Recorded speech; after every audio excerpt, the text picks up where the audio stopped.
Hello बच्चों, तो अब हम डिस्कस करेंगे question number 8 from the chapter haloalkanes and haloarenes. ये क्लास 12 का चैप्टर नंबर 10 है, जिसके क्वेश्चन नंबर 8 में आपसे पूछा गया है what are ambidentate nucleophiles, explain with example. ठीक है, देखो सबसे पहली बात तो आप लोग सब जानते हो कि न्यूक्लियोफाइल्स कौन होते हैं। न्यूक्लियोफाइल्स वो होते हैं जो इलेक्ट्रॉन रिच स्पीशीज हो, यानी ऐसी स्पीशीज जिनके पास में इलेक्ट्रॉन्स भरपूर मात्रा में है। जिनके पास भरपूर मात्रा में होता है वो क्या करते हैं, वो दूसरों को दे सकते हैं। तो ये हमेशा उस पोजीशन पे अटैक करेंगे जो कि इलेक्ट्रोफिलिक सेंटर्स हों। ठीक है, कहाँ अटैक करते हैं ये इलेक्ट्रोफिलिक सेंटर्स पे, क्योंकि इलेक्ट्रोफिलिक सेंटर वो जगह होती है जहां पे मॉलिक्यूल की वो जगह जहां पे कि इलेक्ट्रॉन्स की थोड़ी बहुत कमी हो। तो जहां कमी ज्यादा दिखेगी इनको, ये वहीं जाके अटैक कर देंगे। तो ये खुद क्या हुए, इलेक्ट्रॉन रिच स्पीशीज हुए। राइट, अब ये जो इलेक्ट्रॉन रिच स्पीशीज हैं इनके ऊपर हो सकता है नेगेटिव चार्ज हो, इनके ऊपर हो सकता है कि लोन पेयर्स प्रेजेंट हो।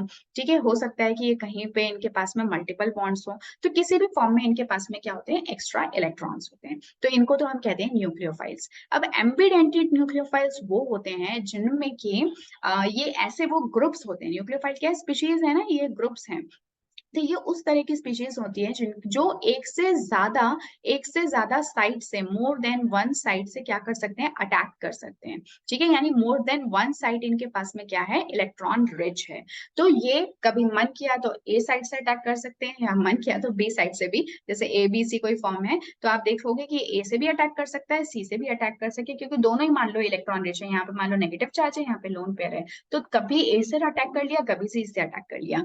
तो इसी को हम कहते हैं एम्बिडेंट न्यूक्लियोफाइल। ठीक है, तो इसके एग्जांपल्स कौन कौन से हो सकते हैं। So one of the example you can easily C cyanide ion. ठीक है, तो साइनाइड में आप क्या देख रहे हो, देखो यहाँ पे कार्बन के ऊपर नेगेटिव चार्ज है और यहाँ पे नाइट्रोजन के ऊपर क्या है, लोन पेयर है।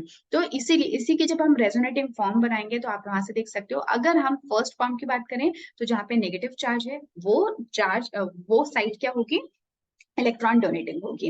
बट अगर इसी में ही क्या हो जाए, रेजोनेंस हो जाए, तो रेजोनेंस होने के बाद में नाइट्रोजन के ऊपर क्या आ गया, नेगेटिव चार्ज। मतलब ये बॉन्ड की शिफ्टिंग कुछ ऐसे हो जाए और नाइट्रोजन पे नेगेटिव चार्ज आ जाए, तो अब मेरा नाइट्रोजन क्या बन चुका है, न्यूक्लियोफिलिक साइट बन चुका है। यानी कि अब ये क्या करेगा, अब ये है जो कि दूसरे को इलेक्ट्रॉन दे सकता है।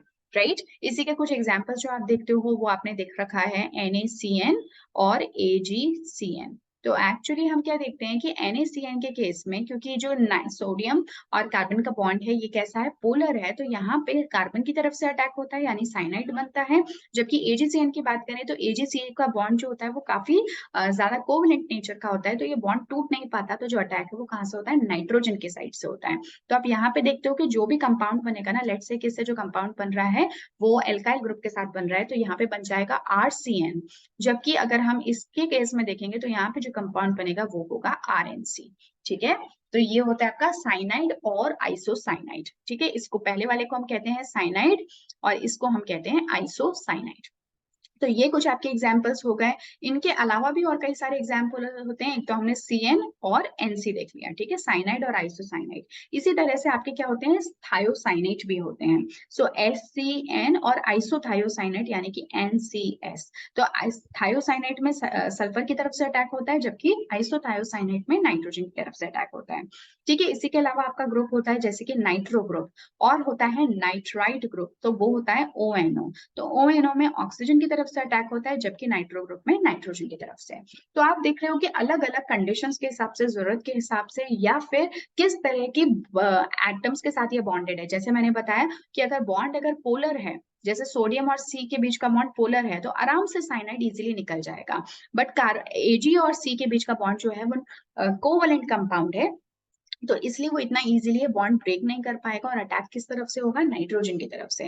तो इसी तरह से कौन सा ग्रुप किसके साथ बॉन्डेड है और वो क्या फॉर्म करना चाह रहा है, उस हिसाब से हम डिसाइड कर सकते हैं कि कौन सा वाला जो न्यूक्लियोफाइल है वो एक्चुअली अटैक करेगा और किस तरह का प्रोडक्ट बनेगा। तो इन्हीं न्यूक्लियोफाइल्स को हम क्या कहते हैं, एम्बिडेंटेड न्यूक्लियोफाइल, क्योंकि एक ही ग्रुप के अंदर, एक ही स्पीशीज के अंदर एक से ज्यादा साइट है जो कि न्यूक्लियोफिलिक सेंटर की तरह एक्ट कर सकती है।